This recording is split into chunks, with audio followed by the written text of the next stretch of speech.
এই দেখছেন যে এই বিশাল আকৃতির বাঘ এবং বাঘের মধ্যে সব বুদ্ধ রয়েছে। বুদ্ধকে কেন ফলো করলেন?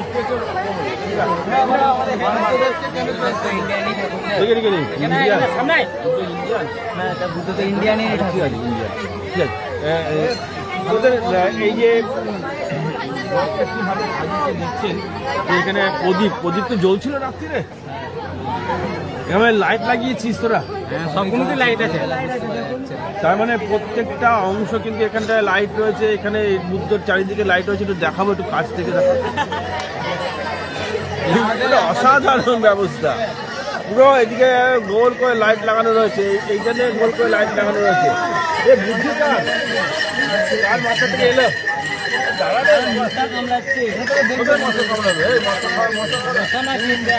কতজন মিলে গেছিলিস তোরা? 12 জন মিলে। কোথায় বাড়ি? কোথায় তোরা? এখানে এদের বাড়ি, সব বাগানপাড়ায় বাড়ি। এই দেখছেন যে এই 12 জন, বেশি বয়স নেই, তোরই বয়স মনে হয় বেশি মনে হচ্ছে। গাছে চলেছে। দেখুন এই সেই বাচ্চা ছেলেটা, ও কিন্তু কোথায় ধরেছিল?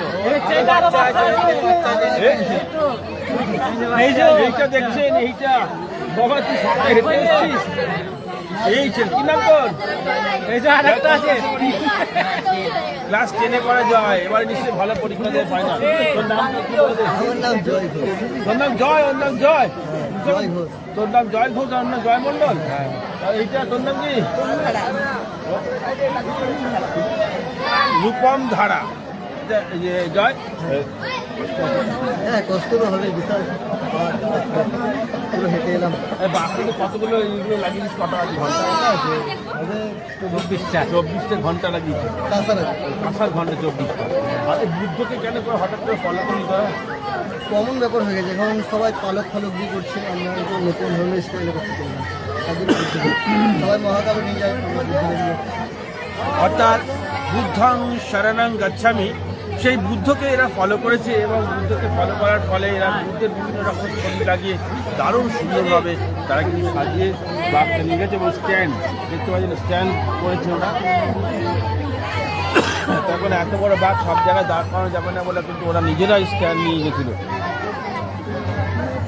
তোর নামটা বলে দেয়? ওম দ্বারা। বাহ, সকালে মিলে গেছিল এরা, 12 জন মিলে দেখছিল।